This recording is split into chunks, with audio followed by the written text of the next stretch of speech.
किसी शहर में एक व्यक्ति था। वह हमेशा दुखी रहा करता था।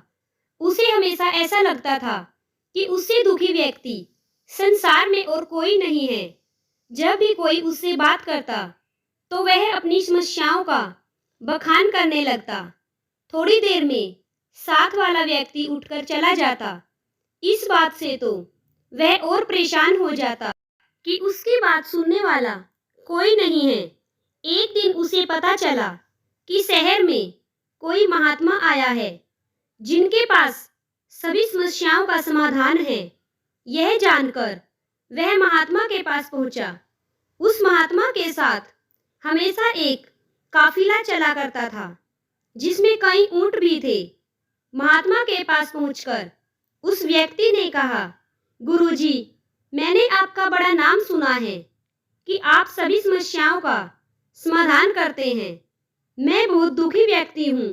मेरे इर्द गिर्द हमेशा बहुत सारी समस्याएं रहती हैं। एक को सुलझाता हूँ तो दूसरी पैदा हो जाती है। मैं अपनी आप बीती किसी को सुनाता हूँ तो कोई सुनता ही नहीं है। दुनिया बड़ी मतलबी हो गई है। अब आप ही बताइए क्या करूं? महात्मा ने उसकी बातें ध्यान से सुनी और कहा, भाई, मैं अभी तो बहुत थक गया हूं, परंतु कल सुबह मैं तुम्हारी समस्या का समाधान अवश्य करूंगा। इस बीच तुम मेरा एक काम कर दो। मेरे ऊंटों की देखभाल करने वाला आदमी बीमार है। आज रात तुम इनकी देखभाल कर दो। जब सभी ऊंट बैठ जाएं, तब तुम सो जाना। मैं तुमसे कल सुबह बात करूंगा। अगले दिन महात्मा ने उस आदमी को बुलाया। उसकी आंखें लाल थी। महात्मा ने पूछा, तो बताओ, कल रात कैसी नींद आई? व्यक्ति बोला, गुरुजी, मैं तो रात भर सोया ही नहीं।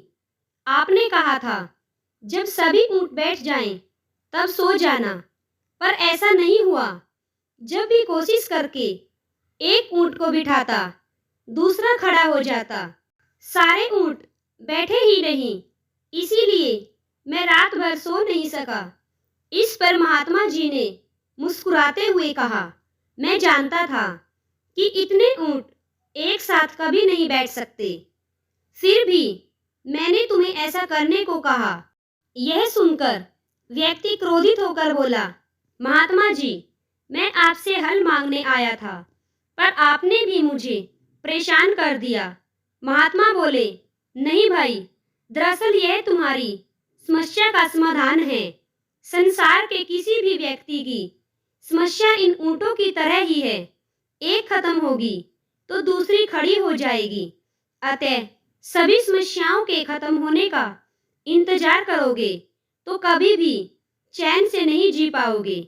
समस्याएं तो जीवन का ही अंग हैं। इसे महसूस करते हुए जीवन का आनंद लो। जीवन में सहज रहने का यही एक उपाय है। दुनिया के किसी भी व्यक्ति को तुम्हारी समस्याएं सुनने में कोई दिलचस्पी नहीं है, क्योंकि उनकी भी अपनी समस्याएं हैं।